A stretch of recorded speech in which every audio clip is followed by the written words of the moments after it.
Hi, it's Marcia, and here I am with video number 3. Woohoo! Using the same set, I'm going to show you how to make this card. I'm going to use what a beautiful blessing you are to me with this stamp out of Rose Wonder, and also we'll use the die, the Thinlit die, to cut that out.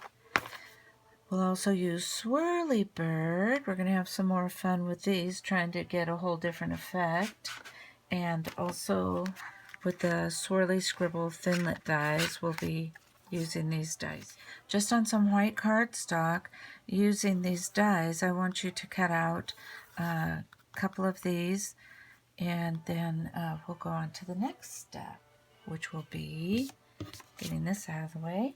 Well, your actual card base will be the typical 8.5 by 11, cut down the center, which is 5.5 inches, scored at 4 1/4.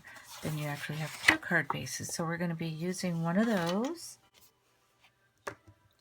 We will use a top layer and then also a second layer on top of that, on top of here.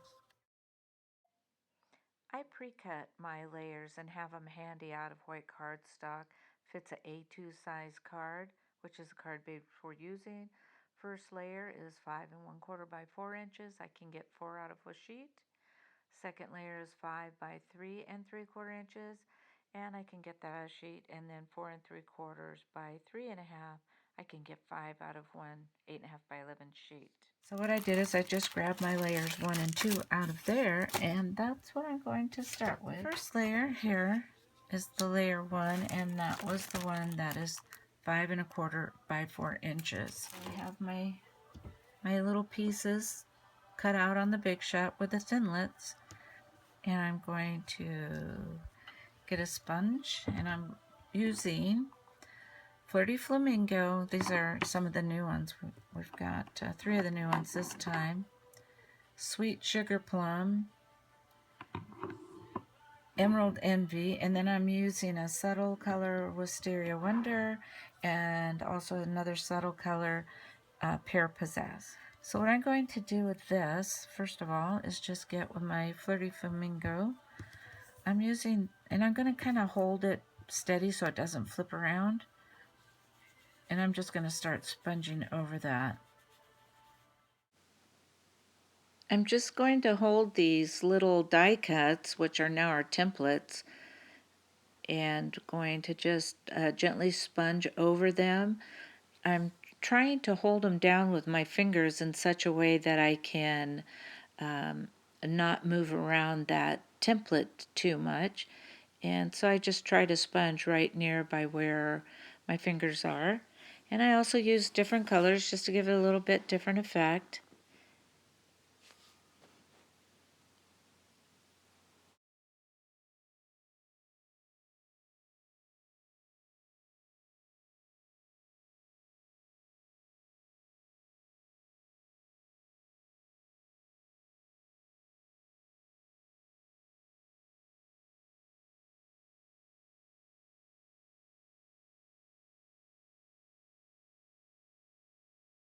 After I'm done using the little dies as templates, then I gently go over some of the white area and just do lightly with some of the other different colors.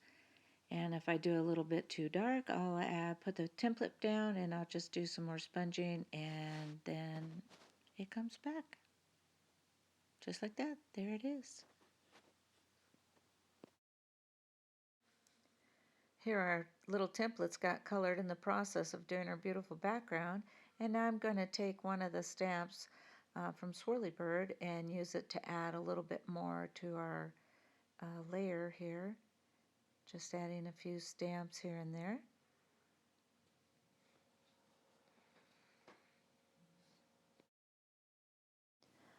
I don't totally fill in this white area because it's going to be covered with another layer, but I will use the ink that I like for the edge and just color that in. It kind of looks like that particular color cardstock is peeking through, but we trick them by just using the ink color. A little bit different than what it is. So now that I've got that ready, we're going to make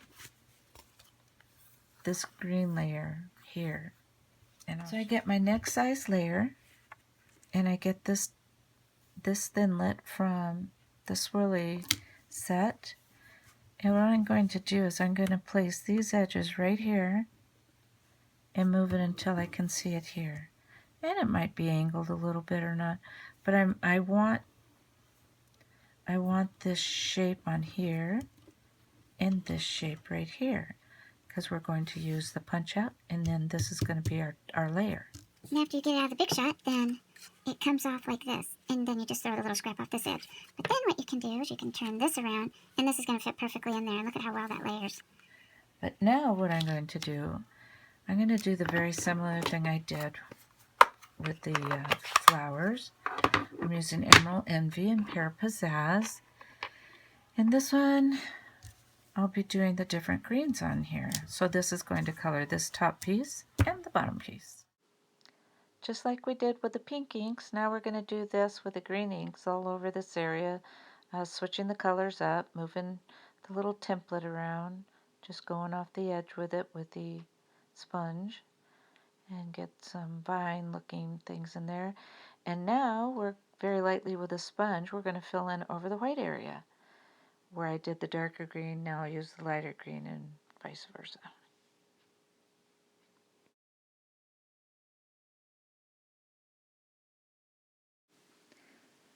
I want to make sure my little cutout has color all over it, so I'm just going to cover up any white areas here.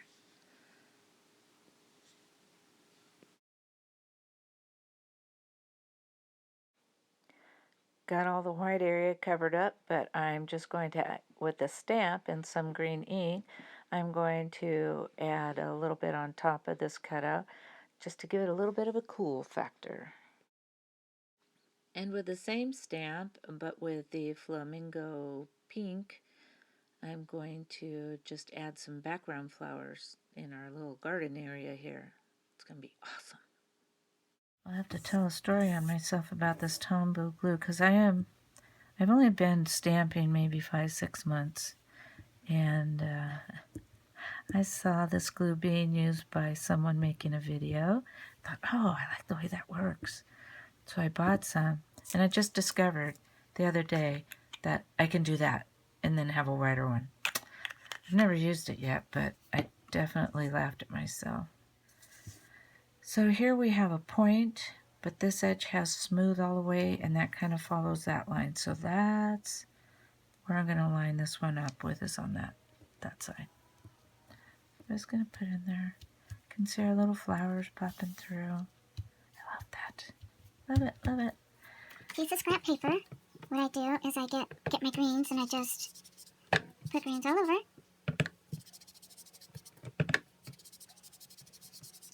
And then even with the pinks, I did some different colors. This you'll laugh at this. But it is kind of fun. And then with these, Putting ink colors on this white cardstock gives us something to punch out with our die cuts in the big shot, and then you can also even stamp on top of the inking that you did on the white cardstock, and then just cut out several flowers and several leaves, as many as you would like to use. But it makes it a lot of fun. So see how on our card, here's that background that we made.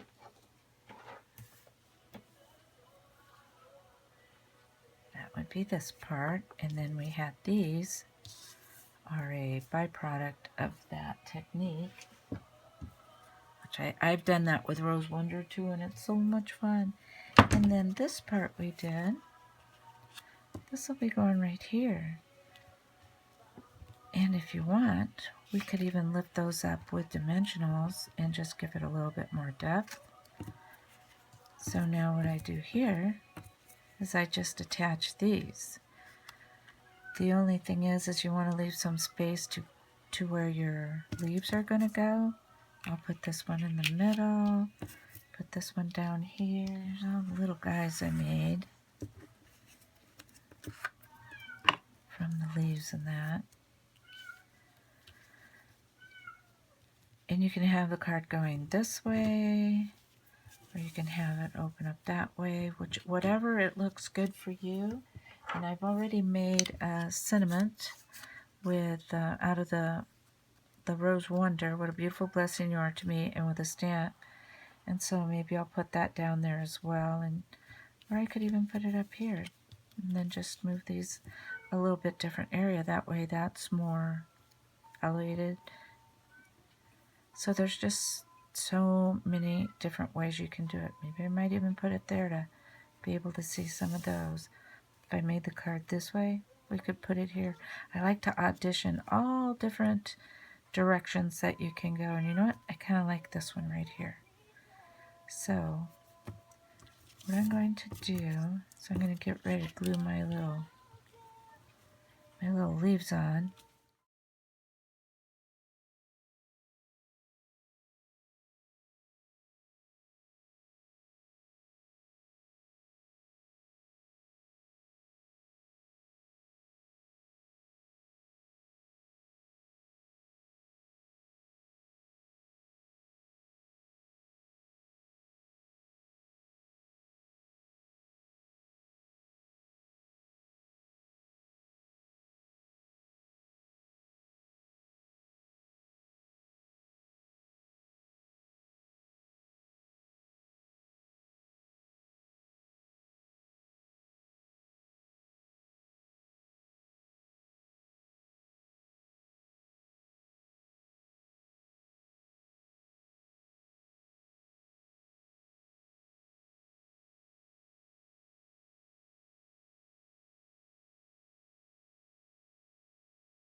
What a beautiful blessing you are to me. Then we'll get our card. Make sure it's opening the. Have you ever done it like this and go, oh man? Yeah, me too.